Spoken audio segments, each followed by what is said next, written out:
Okay, good day. This is Math 130, Intro to Statistics. I am Professor McCully, and this is Lesson 14, Binomial Distribution. So let's get right to it. Today, we are going to be talking about binomial distributions, and in that, we are going to determine if a probability experiment is a binomial experiment. We're going to find binomial probabilities using the binomial probability formula. We're going to find binomial probabilities using technology, graphing calculator. We're going to construct and graph a binomial distribution. We're going to find the mean, variance, and standard deviation of a binomial probability distribution and interpret it. So first thing we should do is probably define what those things are. So definition here, a binomial experiment is a probability experiment that satisfies the following conditions. The experiment has a fixed number of trials where each trial is independent. There are only two possible outcomes of interest for each trial. Each outcome can be classified as S, a success, or F, a failure. The probability of success is the same for each trial, and the random variable X counts as the number of successful trials. So, some notation that we're going to use over and over for binomial experiments. N is going to be the number of trials. P will be the probability of success of a single trial. And remember, that has to stay the same for every trial for it to be a binomial experiment. The probability of failure in a single trial is going to be the complement of the probability of success. So just Q equal to 1 minus P and X. The random variable represents the count of the number of successes in the trials. And if we use those values, we can come up with a binomial probability formula. This is the formula that we will be using to calculate these binomial probabilities. And it is just combinations of n trials and with x successes. And so it's n chosen c at a time. P, again, being the probability of success, and raised to the x power, which is the number of successful trials, times Q, which again is the probability of failure, times the number of failures, which will be n minus x. We can also use the graphing calculator, the function binomial probability distribution function, binom PDF, and I will show you how to do that with graphing calculator after we calculate one by hand. So let's talk about an experiment here. A computer chip factory, or in a computer chip factory, the probability that a chip coming off the assembly line will work properly is 95%. If 6 chips are taken at random, what is the probability that A, exactly 5 chips work, B, at least 5 chips work, and C, no more than 4 chips work? Okay, so first, is this a binomial probability experiment? Let's look at the conditions. Does the experiment have a fixed number of trials? Yes, it has 6 trials. Are there 2 possible outcomes of interest for each trial? Yes. Either the chip works properly or it doesn't work properly. There's a success, there's a failure. The probability of success is the same for each trial. Yes, 95% of the chips that come off the assembly line are viable, and the random number X counts the number of successful trials. In this particular one, they want 5 trials. So for at least this first one, it is a binomial experiment. So we start with A, and it's the probability that exactly 5 work. And so we'll start off, since there are 6 trials, and in this particular case, we want 5 of those trials to be working trials. And so the probability that they will work is 0.95, and there are 5 of those that we want. And if we go 1 minus 0.95, it'll be 0.05, and that'll be to the first power. And so we can grab our graphing calculator, and just like we did in the past, whenever we're going to use the combinations, we need to, do a little bit of advanced thinking here. We need the 6 in front, and hit the math. We're going to go over to probability. Wait, 3 for combinations. We want 5 successful trials. We need to hit the right arrow key to bring it up. We're going to multiply by the 0.95 that we're raising to the 5th power. We need another right arrow key so that we bring it out of the exponent. Hit times again, and then 0.05. We could raise it to the 1st power, but we really don't need to. And so the probability that we will get exactly 5 chips working is 0.232 or 23.21%. So this probability is 0.232 or 23.21%. Now, if we wanted to do it in the graphing calculator, we grab our graphing calculator here, and we look at this vars key, and remember the distribution key is the second feature of the vars key. So we're going to hit second and then the vars, and we got your distribution, and unfortunately the one that we're looking for actually isn't on the screen to begin with.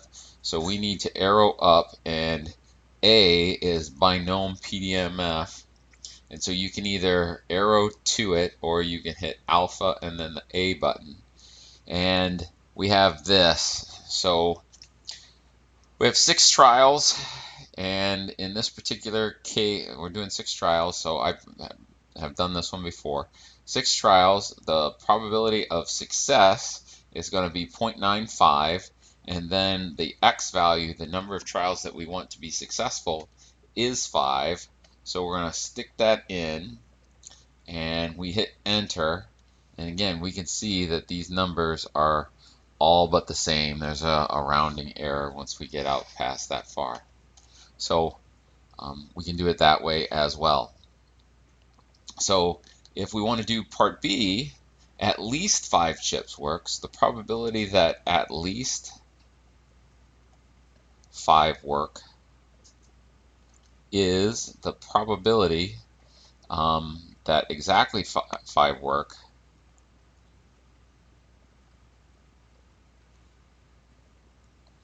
added to the probability that exactly 6 work.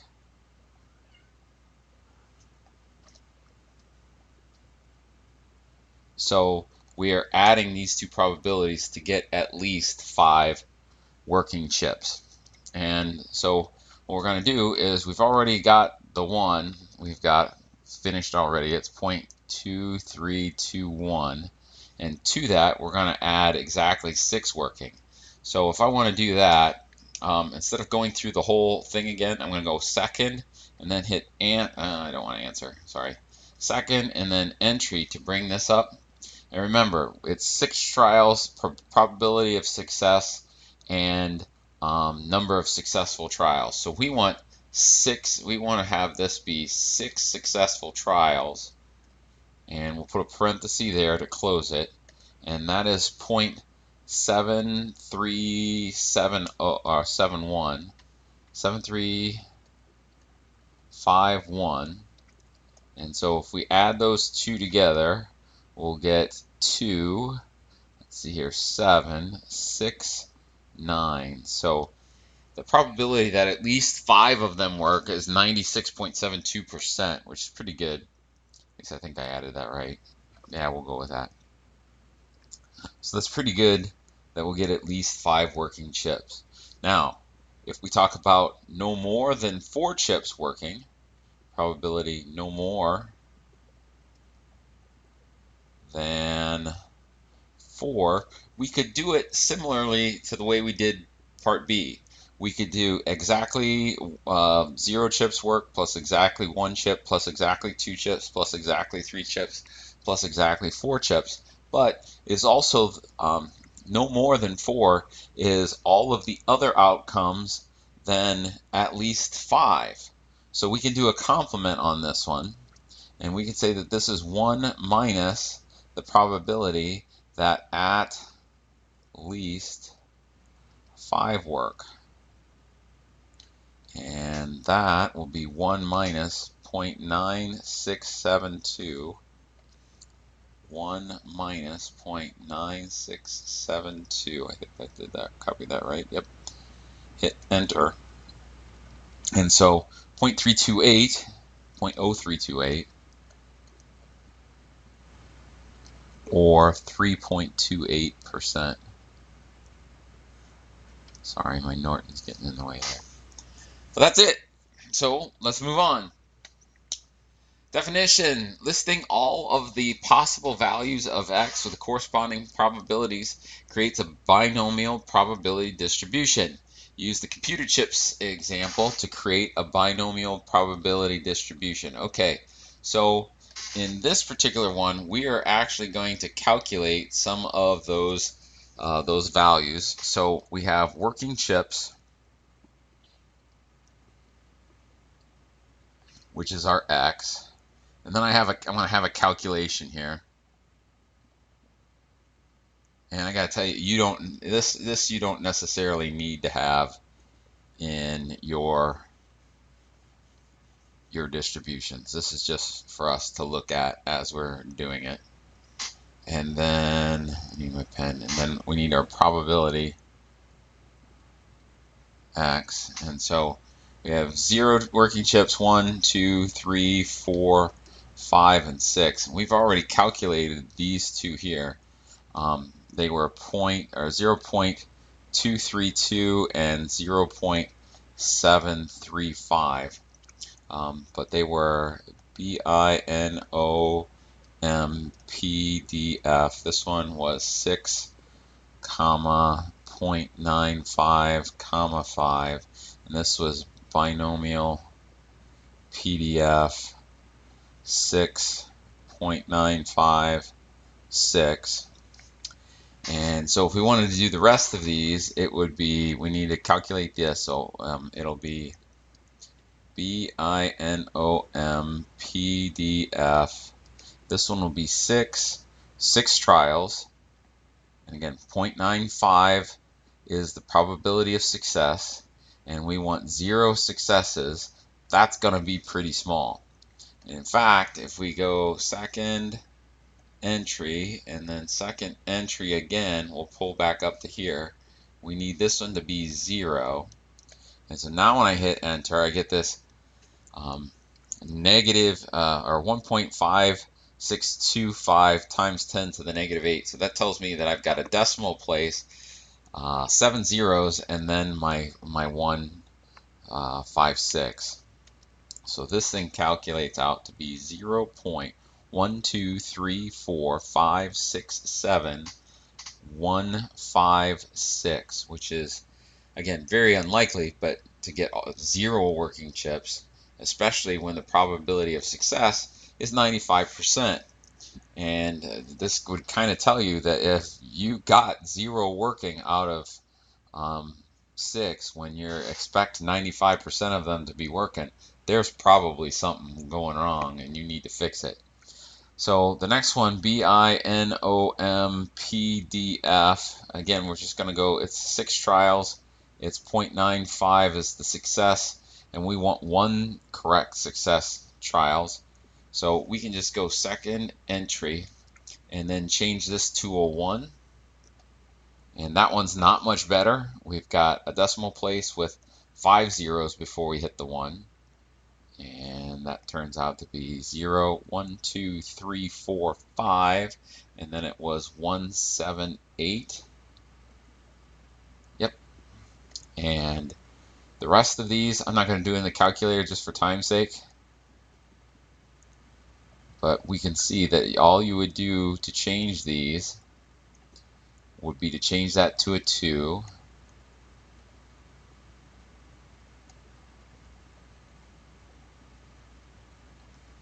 And this one will be a 3. Oops, didn't mean to get rid of that. That's alright. That'll be a 3.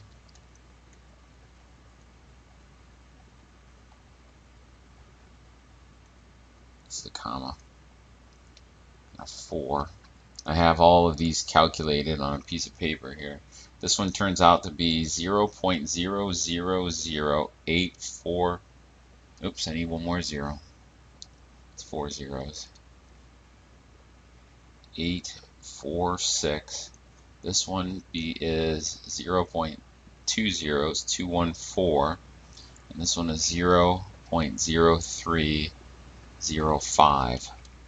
Now, if we were to add all of these up, we're going to get real close to 1. And it needs to, because these are all of the possibilities for this particular probability distribution.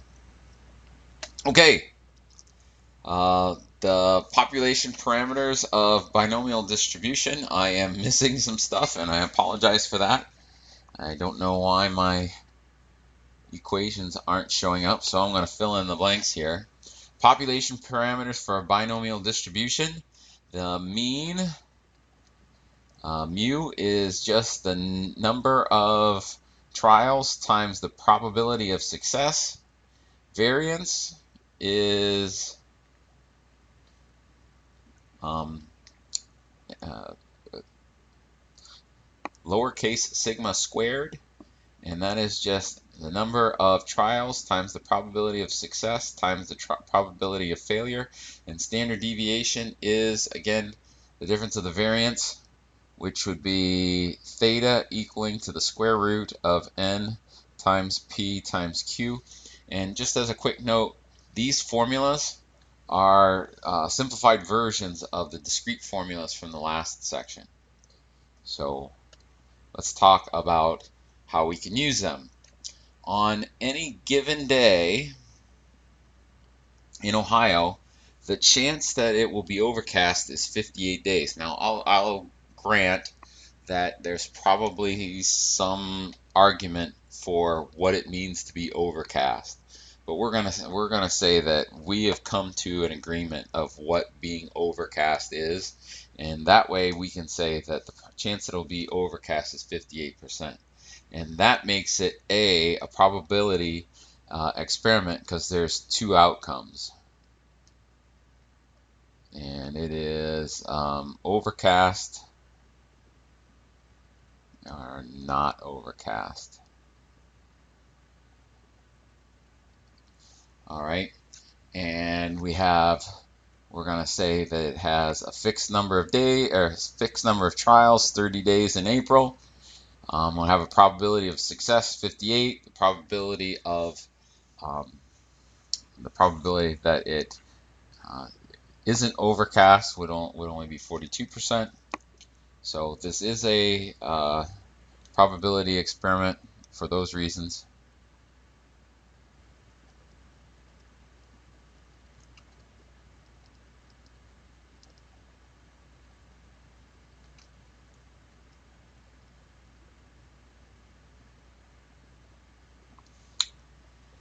What is the mean and standard deviation of the number of overcast days in Ohio? Well, we're going to use those equations that we found in the last one. And so the mean is just the number of days times the proper probability. In this case, we have 30 trials, and we say that the possibility that it's overcast is going to be 58.58. And so if I grab my graphing calculator and go 30 times 0.58, I get 17.4 days. So we could say that on an average, April in Ohio, there's going to be 17.4 days overcast. The variance, which is lowercase sigma squared, is NPQ, which would just be 30 times 0.58 times what equals 30 times 0.58 times 0.42. So we just need to multiply this by 0.42, and that gives us the variance. And that doesn't help us a whole lot. 7.308. 7.308. But the standard deviation is the square root of that. So just the square root of 7.308. So I can go second, I can hit my square root button and go second and then the minus button, and I'll take that 7.308, put it underneath. We'll hit enter, and we'll say it's 2.703 days, and that's my standard deviation, my mean, my standard deviation. All right, so C, would 28 days be considered unusual? All right, so the empirical rule says that 95% of all the possibilities lie within two standard deviations, meaning that anything outside two standard deviations would be considered unusual. So what we're going to do is we're going to take this mean, this 17.4, and we are going to subtract two standard deviations, and I've already calculated this to be 11.994 days, and we get 17.4 plus 2 times the standard deviation, 2.703, and that's going to be 22.806 days. And so these are the range of usual values, USUAL values. And since 26 lies outside our range of usual values, we would say that 26 overcast days in April would be unusual. All right, well, that's all I got. And so our Marvel fun fact of the day, I'm losing my pictures. As of this recording, the MCU is the highest grossing movie franchise of all time, eclipsing James Bond, Harry Potter, and Star Wars. I guess my computer software doesn't want me to get hit up for um, copyright infringement. But you can see there's the pictures right there, and I don't see them. Oh well, I guess we'll just have to live with it. Have a good day. That's it. Bye.